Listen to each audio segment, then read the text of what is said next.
WIC from Augusta Regional Airport. The live 5 for 6 Skyview Network, sponsored by Terry Lambert Hyundai.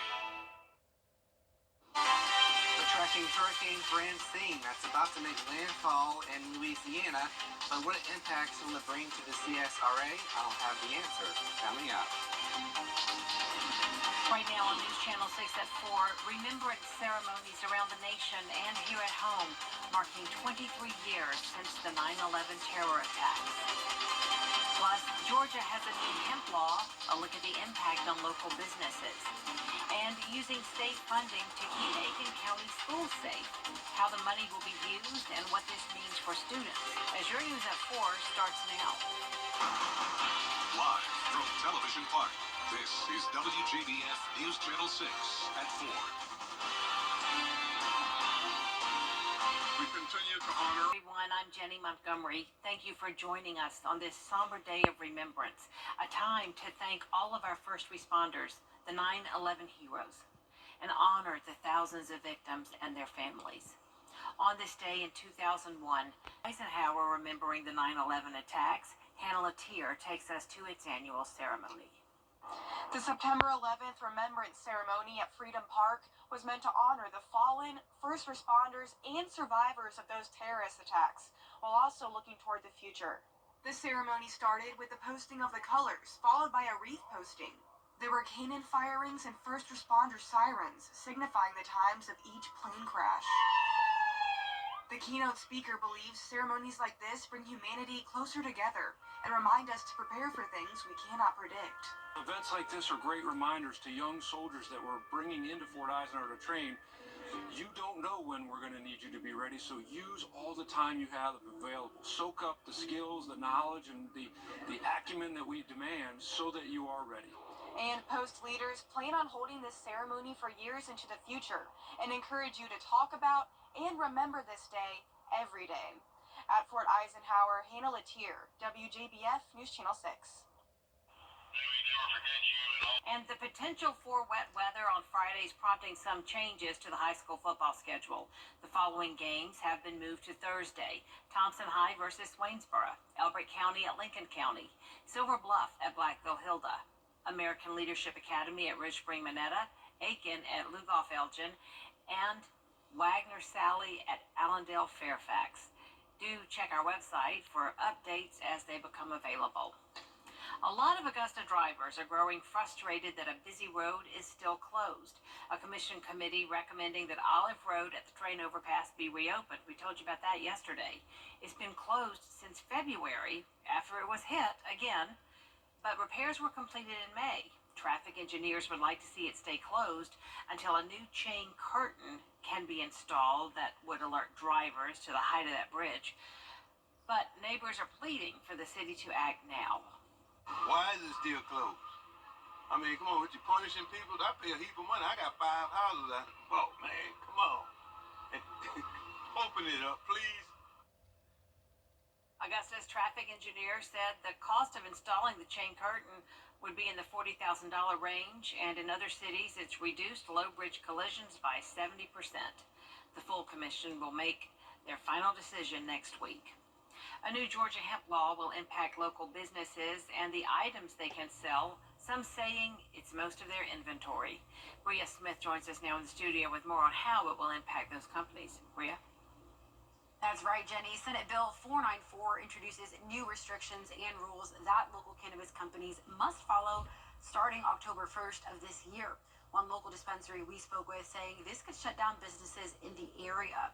Dr. Robert Millhouse is not only the founder of the Georgia Cannabis Project, but he's also a local chiropractor who explains the impact amending the current act could have on the use of other drugs. Senate Bill 494 aims to revise disqualifications for a hemp grower license and a hemp processor permit. Dr. Millhouse saying this could be a threat to multiple businesses. I mean, it's 99.99% of all the products we sell we're going to have to pull. Our cannabis-infused drinks, our cannabis-infused edibles, we're going to lose those because they are placing a cap and telling you how much THC that you're allowed to have or we're allowed to sell. For instance, we're going to be limited to 5 milligrams per serving. Right now, we have our nowadays drink, which is up to 25 milligrams per serving. So. And you can read more about Senate Bill 494 on our website at WJBF.com and reach out to Dr. Milhouse for more on how you can help local dispensaries stay in business. Jenny? All right, Rhea, thank you. South Carolina Congressman Joe Wilson is in safety in schools is one of the top priorities for the Aiken County School District this year. Graham Lee spoke to school leaders about actions they're taking to do just that. The school board unanimously approving 5 consent items on their agenda at Tuesday's meeting, one of which will improve security at county schools. One of our focuses here as superintendent is school safety, and so this is just another tangible effort for me to look at our buildings and figure out a better way to keep our kids safe. School leaders agreeing to submit an application for a school safety priority funds grant from the SC Department of Education. If awarded, the school district would get $250,000 to install security vestibules at East Aiken School of the Arts and Oakwood Windsor Elementary School.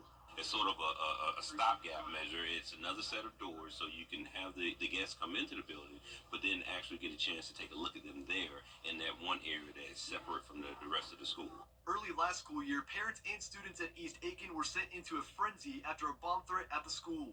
Leaders say the devices wouldn't affect those types of situations, but would be helpful to keep out potential intruders. We have a bomb threat, we're going to evacuate the building, so they're going to go out the closest exit. But if there was a situation where someone was trying to gain access to the front of the school, we would have a chance to say, hey, no, you're not going to come in here, even though you've gotten past the front door. If awarded, $130,000 would go to East Aiken, and the remaining $120,000 would go to Oakwood Windsor. Murphy says it would be a major boost for the school district as a whole. School districts, of course, we don't have money to necessarily improve our schools. We can maintain our schools, but when it comes to improving, we got to find pots of money. And so this grant is an awesome opportunity for us to apply for it, and we feel confident that we'll get the grant. Murphy says the vestibules are already in 4 schools, and the plan is to eventually get them in each school around the county. Coming up, a data breach leaves millions of Americans' private information exposed. How to find out if you've been impacted. Not only are we checking Francine, but we're also keeping a close eye on several other disturbances in the tropics. I'll have your full 5 for 6 forecast coming up. You want someone you can depend on, and I just think George Sink, injury lawyers, was the correct call for me. If your insurance charges you for a routine medical procedure, you may have options. With more information, here's Doreen Shaw. A new Commonwealth Fund survey found that nearly 45% of adults in the United States face medical bills for services they thought their insurance would cover. The survey also found that when someone questioned their bill, they were successful at reducing or eliminating it about 40% of the time. Among those who reported billing errors or coverage denials, fewer than half challenged them, mostly because they weren't aware that they had the right to do so. Medicare recipients had 61% of their bills reduced or eliminated after challenging them, while 46% of Medicaid beneficiaries achieved the same result. Insurers weren't just charging extra for routine procedures either. 17% of people were denied for medical care that was recommended by their doctor, delaying their care. Half of those who were denied care and challenged their insurance company ultimately got their treatment approved. With this Medical Minute, I'm Doreen Shaw in Los Angeles. Are you on Medicare? You may need to check with your local Medicare office. More than 1 million recipients may have been part of a nationwide data breach. According to the Centers for Medicare and Medicaid Services, a hack last year may have compromised the personal information of nearly 1 million Medicare beneficiaries. The breach took place in 2023 between May 27th to May 31st. No fraud cases have been reported in relation to the incident, but those who may have been affected can get a year of free credit monitoring through Experian. Don't go away. Miller Hyatt has your full forecast coming up after the break.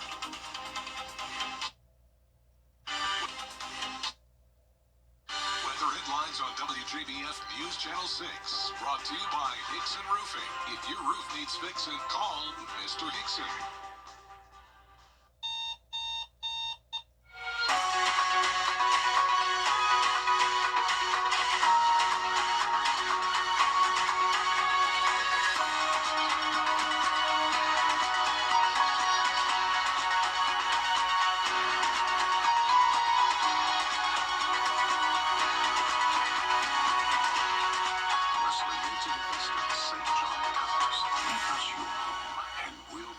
your day, every day.